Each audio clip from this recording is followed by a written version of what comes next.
Hujan turun deras malam itu. Air mengalir dari talang tua gedung sekolah seperti suara bisikan panjang yang tidak pernah berhenti. Angin membuat pohon-pohon terembesi di halaman sekolah bergerak pelan, menciptakan bayangan hitam yang menyapu jendela kelas satu persatu. Jam di ruang tata usaha menunjukkan pukul 1.47. Pak Arman masih belum pulang. Sudah hampir 3 tahun ia bekerja sebagai staf tu di SMP Bina Karya, sebuah sekolah tua di pinggiran kota yang letaknya jauh dari jalan raya utama. Sekolah itu terkenal sepi, apalagi sejak sebagian bangunan belakang mulai rusak dan tidak dipakai lagi. Malam itu Pak Arman lembur sendirian untuk menyelesaikan laporan dana bos. Lampu ruang tu berkedip samar. Komputer tua di depannya sesekali ngeleg. Dan entah kenapa, malam terasa jauh lebih dingin dari biasanya. Pak Arman menggosok lengannya pelan. Lalu, kakak. Suara speaker sekolah tiba-tiba menyala. Pak Arman langsung mengangkat kepala. Semua speaker kelas di sekolah itu tersambung ke ruang operator dekat aula. Biasanya hanya dipakai pagi hari untuk pengumuman atau upacara. Tapi sekarang, jam hampir 2 pagi.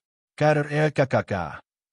Suara nais panjang memenuhi lorong sekolah. Pak Arman berdiri perlahan. Jantungnya mulai terasa tidak enak. Lalu terdengar suara perempuan tua dari speaker. Serak, patah-patah. Seperti rekaman kaset rusak. Absensi kelas 8, Study Tour 2009. Pak Arman membeku. Suara itu terdengar seperti Bu Ratih, guru BK lama yang sudah pensiun bertahun-tahun lalu. KRRKK. Andi Pratama. Sunyi.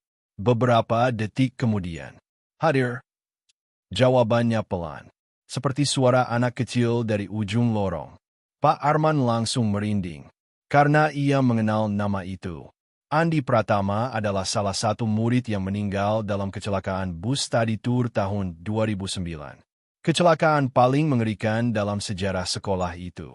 Bus mereka masuk jurang saat perjalanan pulang dari Yogyakarta. 11 murid meninggal. 2 guru tewas. Dan sejak kejadian itu, gedung belakang sekolah jarang digunakan lagi. Speaker kembali berbunyi. Sinta Maharani. Lalu suara kecil menjawab. Hadir. Pak Arman mundur perlahan. Tangannya mulai dingin. Nama demi nama terus dipanggil. Dan semuanya adalah nama korban meninggal. Suara jawaban mereka berbeda-beda. Ada yang pelan. Ada yang seperti berbisik. Ada juga yang terdengar seperti suara tenggorokan penuh air. Pak Arman langsung mematikan komputer. Ia mencoba meyakinkan dirinya sendiri kalau itu hanya gangguan listrik atau mungkin satpam iseng. Tapi saat ia membuka pintu ruang itu, lorong sekolah gelap total. Lampu koridor mati semua. Hanya lampu darurat merah di ujung aula yang menyala redup. Dan dari speaker tua di atas lorong, suara absensi itu masih berjalan. Rudy Hartno. Hadir. Kali ini jawabannya terdengar sangat dekat. Seolah ada seseorang berdiri tepat di belakang Pak Arman. Ia langsung menoleh cepat. Tidak ada siapa-siapa. Kosong. Tapi lantai lorong terlihat basah. Jejak kaki kecil. Jejak lumpur. Menuju gedung belakang. Pak Arman menelan ludah. Ia buru-buru keluar sekolah malam itu tanpa berani melihat ke belakang lagi. Besok paginya, Pak Arman menceritakan kejadian itu pada Pak Darto, satpam sekolah yang sudah bekerja lebih dari 20 tahun. Namun bukannya terkejut. Wajah Pak Darto justru langsung pucat. Ia terdiam lama sebelum akhirnya berkata pelan. Bapak dengar absensinya ya? Pak Arman mengangguk. Pak Darto langsung melihat ke sekitar, memastikan tidak ada guru lain yang mendengar. Lalu ia berkata sesuatu yang membuat bulu kuduk Pak Arman berdiri. Sudah 3 orang sebelum Bapak. Apanya? Yang dengar suara absensi itu. Pak Arman mulai merasa tidak nyaman. Pak Darto menyalakan rokok dengan tangan gemetar. Dulu ada petugas kebersihan malam. Dengar suara itu tiap jam 2 pagi. Seminggu kemudian dia sakit aneh lalu meninggal. Tahun berikutnya, operator sekolah juga dengar. Dia resign besoknya. Katanya tiap malam ada suara anak-anak jalan di lorong. Angin pagi terasa dingin meski matahari sudah muncul. Pak Arman mencoba tertawa kecil. Mungkin cuma sugesti. Tapi Pak Darto tidak ikut tertawa. Kalau suara itu mulai manggil nama Bapak, jangan jawab. Pak Arman terdiam. Memangnya kenapa? Pak Darto menatap lurus ke gedung belakang sekolah. Lama sekali. Lalu menjawab lirih. Yang jawab, katanya ikut absen terakhir. Sejak malam itu, hidup Pak Arman mulai berubah. Setiap mendekati jam 2 pagi, speaker sekolah kadang berbunyi sendiri. Awalnya hanya noise. Lalu suara kursi bergeser. Kadang terdengar suara anak-anak tertawa pelan. Dan yang paling mengganggu, suara langkah kaki kecil berlari di lorong kelas kosong. Pak Arman mulai sulit tidur. Matanya cekung. Tubuhnya cepat lelah. Tapi ia tidak berani cerita ke siapa-siapa lagi. Sampai suatu malam, ia lupa membawa kunci motor dan terpaksa kembali ke sekolah. Jam menunjukkan pukul 1.58. Sekolah kosong. Gerbang sudah terkunci. Hanya ada suara jangkrik dan angin malam. Saat Pak Arman masuk ke ruang itu, speaker sekolah tiba-tiba menyala sendiri. KRRKKKK. Lampu koridor langsung berkedip. Dan suara Bu Ratih kembali terdengar. Lebih jelas dari sebelumnya. Absensi terakhir. Pak Arman membeku.